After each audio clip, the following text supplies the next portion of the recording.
Pace bene, masih di mea culpa. Refleksi kita tentang Paus Fransiskus, tentang gereja, tentang berimannya, bisa terganggu oleh cara kerja media sekarang ini. Bukan tanpa alasan saya membahas ini, gitu ya. Kalau kamu tidak setuju, beri komentarmu. Boleh. Meskipun ini boleh dianggap sebagai hipotesa, tapi ada sesuatu yang lebih mengkhawatirkan di belakang ini. Ini bukan tentang Paus Fransiskus semata. Bukan tentang rasa sedih yang berlarut-larut. Tetapi tentang betapa terburu-burunya kita sekarang, sehingga tidak sempat memaknai lebih dalam setiap peristiwa iman. Karena kita dipaksa untuk maju, untuk bergerak oleh media yang selalu berusaha lebih awal, lebih berbeda dari yang lain untuk mengambil keuntungan dari setiap peristiwa. Yang mengatakan ini, saya sendiri bisa saja jatuh ke dalam godaan ini, jatuh ke dalam kecenderungan ini karena kita diikat oleh media yang sama, oleh cara berkomunikasi yang sama. Oke, sederhananya begini, apa persoalannya? Persoalannya adalah refleksi tentang Paus, tentang karyanya, tentang apa yang dia bisa lakukan, inspirasi yang bisa diambil dari hidupnya, bisa tergerus dengan cepat, gampang dilupakan ketika media memaksa kita memikirkan hal lain. Karena media akan berusaha mencari informasi yang lebih baru, lebih hangat, lebih tak sempat dipikirkan oleh manusia yang lain, sehingga dianggap lebih up to date. Begitu. Contoh, ketika belum lewat video ini saya buat pada hari ketujuh ketujuh dari meninggalnya Paus Fransiskus. Orang bahkan segera setelah meninggalnya dia sudah berbicara tentang siapa penggantinya gitu ya. Media akan membahas ini 5 kandidat terkuat, 3 kandidat terkuat dari Asia, kandidat terkuat dari Afrika. Sampai refleksi tentang bagaimana Paus ini, apa yang dia sudah lakukan, apa yang gereja bisa pikirkan untuk diteruskan tentang karyanya, itu bisa terabaikan. Dalam gereja ada tradisi Novem Diales gitu ya. 9 hari sejak kematian, sejak wafatnya Sang Paus, ada masa mourning, masa bersedihnya, tetapi disertai oleh dua-dua refleksi, melihat kembali gereja, mereview kembali perbuatan, karya, gebrakan yang Paus lakukan untuk diinternalisasi setiap orang. Nah, ini bisa menjadi kacau ketika orang menggiring pada isu-isu lain. Nah, pada hari pertama soal wafat itu sendiri ya, meninggalnya Paus itu menjadi satu berita. Lalu bagaimana Paus ini memberi impact itu bisa dibahas di hari kedua, memberi pengaruh, dibicarakan. Begitu, sekurang-kurangnya 9 hari. Bahkan para kardinal sendiri pun baru pada hari ke-8, ke-9 berpikir tentang oke, kita harus mulai berbicara tentang siapa Paus yang baru. Gitu ya. Tetapi karena media sosial kita cepat bergeser. Saya masih ingat dulu juga baru lewat Natal, orang sudah berbicara kapan Prapaskah gitu ya. Masih di oktav Natal ini. Mungkin karena tahun baru ya. Hup, kapan Rabu Abu? Nah, konten-konten banyak itu buat gambar tentang Rabu Abu, tentang. Saya tidak mengatakan oh kalian sesat, bukan soal sesat atau tidak, tapi ini fenomena yang kita alami bersama, yang kita pun bisa terjebak di dalamnya, begitu ya. Tentang cara media berpikir.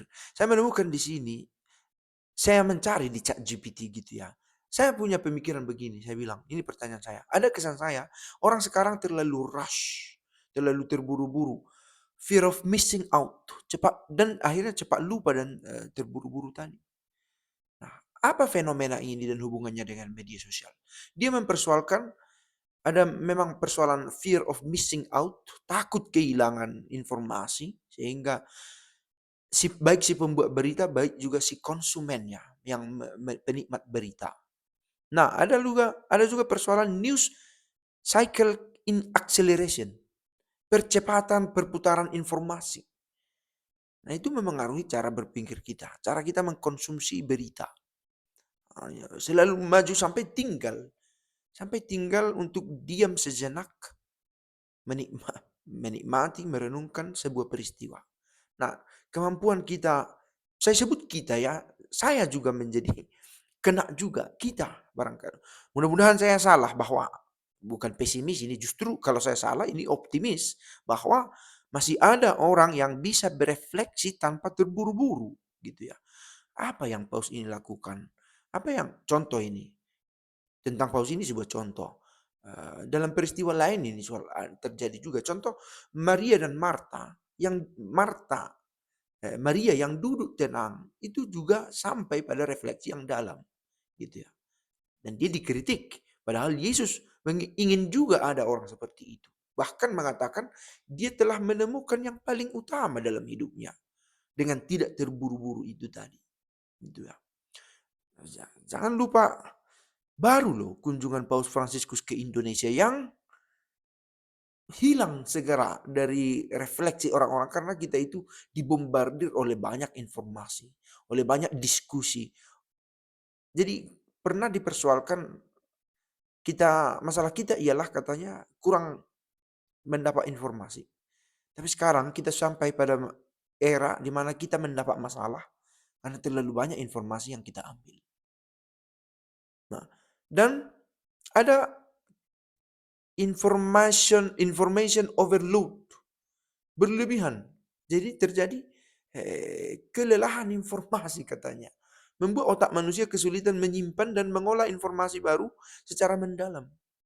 Sehingga kita cepat lupa. Short term memory kita itu cepat tertimpa oleh informasi-informasi baru.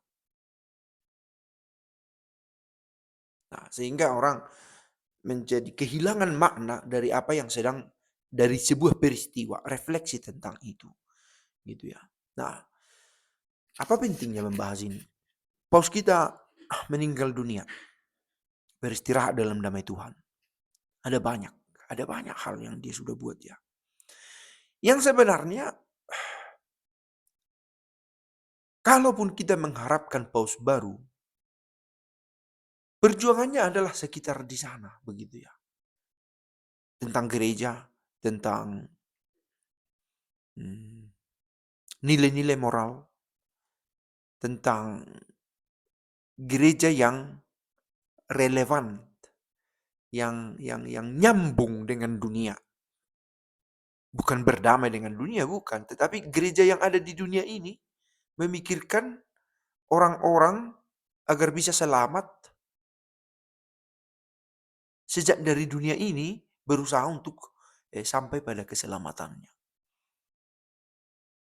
Dia tidak asik sendiri di menara gadingnya, gitu ya. Tetapi kembali ke cita-cita awalnya, sebagaimana Kristus sendiri meletakkan cita-cita itu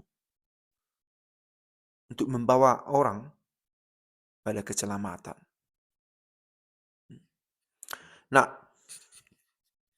semoga refleksi tentang Paus Fransiskus, tentang nilai-nilai yang dia bela, tentang kesederhanaannya bertahan lebih lama. Meski berjalannya waktu akan membuat itu tergerus juga pelan-pelan dari memori, dari ingatan. Tetapi kiranya tren tidak membuat kita kehilangan momentum untuk merefleksikan itu. Pace bene, ciao.